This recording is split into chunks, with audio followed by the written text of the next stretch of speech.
News.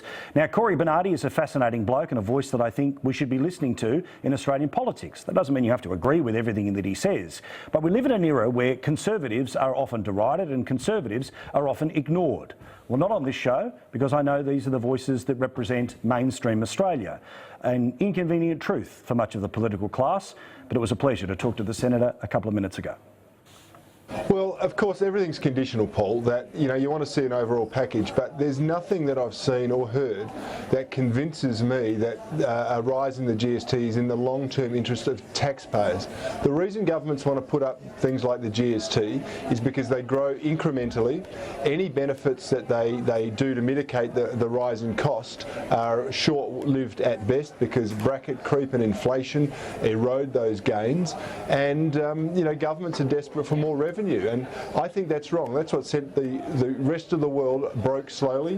The entitlement mentality and the desire, and it's all-consuming desire of governments to take more money from their taxpayers. And we don't want to see that in this country. We've got to arrest the growth of government, arrest the growth in spending, and start to live within our means. Well, that's what Scott Morrison says publicly, privately as well. That's what he wants to do. He was out there tweeting today the comments of Paul Keating about spending. But when you have a look back at the deficits of this government, the previous government, and you go back to the deficits right back to that surplus of 2007-8, the cumulative budget deficit year on year on year is $315 billion that the government has spent more than it makes. Now, I hear many a politician, especially those who get anywhere near the Treasury box, say they want to do something about spending, but clearly there is a major political consequence, as Hockey and Abbott learnt. How the hell do we cut spending without the government cutting its polls to an extent where they lose their brain and they flip a leader? Well, I do think there was an issue with the Hockey-Abbott approach, and it wasn't so much the budget itself, but the narrative leading up to the budget, and there were inconsistencies in there. It's very hard to say we've all got to tighten our belts, and then have that paid parental leave scheme which we were wedded to say debt repayment is the most important thing, and then have the medical future fund. So there are inconsistent messages going forward. But I actually think there needs to be a radical rethink about how we're going about business. There needs to be a clear delineation between state and federal responsibilities. It still begs the question, why do we have so many bureaucrats employed in the education department in Canberra, where we don't actually run education anywhere in the country? There's things like that. There's duplication. There's a whole range of areas where I think we have to be quite aggressive in it. But I will say this, that this current government has been hamstrung, if you will, by a recalcitrant Senate. They're not seeing sense up there. The Labor Party are playing the politics as normal, but as a lot of the independents are just not, even countenancing what's in the best interests of the country. And so, we're entering a difficult phase, but unless we get past it, we are going to go down the same path as other nations, and, we'll have $1 trillion worth of debt in the next 15 years unless we sort ourselves out. Now, Senator, I can't congratulate you enough for the letter that you wrote about why this government should not support Kevin Rudd to run the UN. Now, I mentioned this at the start of the show, but I honestly think this, and it's not about liking or disliking the guy. It's a bigger issue for me, which is there is a real fundamental issue here where millions of people who are invested in politics, who watch shows like this, who read the paper, listen to the radio, they fire up all day, every day. They assume that there is a difference between the political parties, and they assume that when you work to see a government led by somebody dismissed from office because they failed to do their job, that the people who helped get rid of them don't try to find a place for its former leader to go on to run the world. There has to be, elections have to have results, don't they? Otherwise, what exactly is the point of asking us what we think? Paul, I don't know your politics, mate, but you have just joined a very long line of Labor Party people saying, thanks very much for voicing your opinion on Kevin. We're too scared to be able to do it. You're not a Labor man. All day, all all day they've been coming to me and saying, thank you, thank you, thank you. Look, there's an absolute truth to what you say. I find it unbelievable that we were so critical of the Rudd government. His own colleagues were so critical of the dysfunction, the chaos, the megalomania that this man has, the arrogance and the attitude.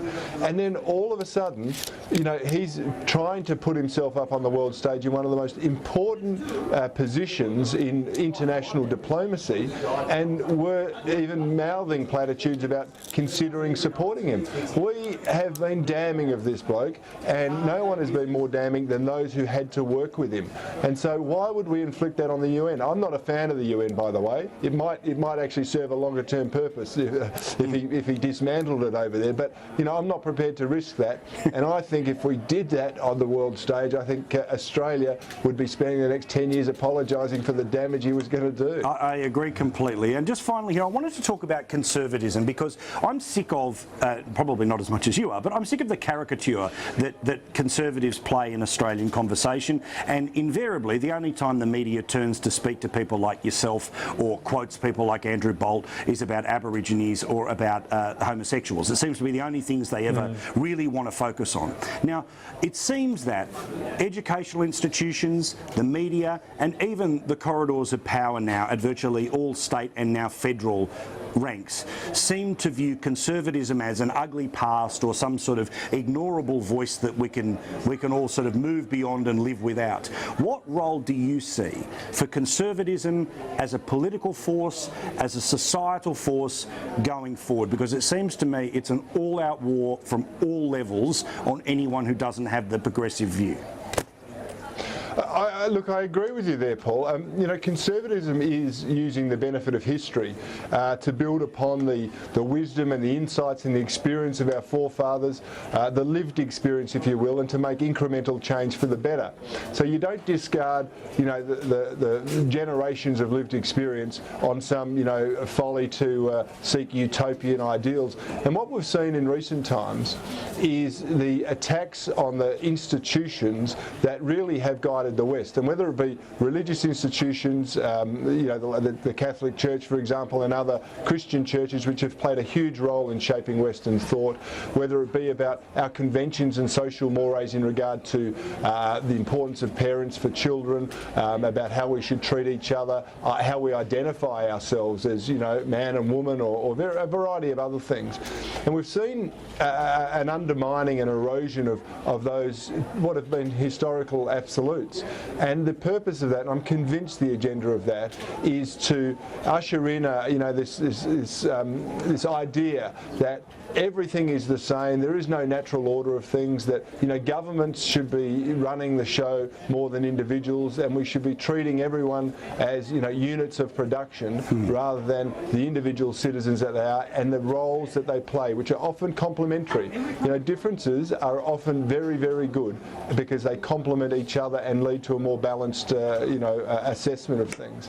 And conservatism, we need to remind people of that, and that's my intention. I want to rehabilitate the word. I want to make people understand that unless you have, if you don't have populism without conservatism, you are going to end up with statism, and that is borne true all over the world, because populism means people are always going to be spending other people's money to try and achieve outcomes that to satisfy others' wants. So you've got to be conservative in your approach. Well, beautifully said. I'm glad you're part of the national debate. I'm glad you're in the National Parliament, and I'm thrilled that you're on the show. We'll see you again very soon. All the best to you, Senator.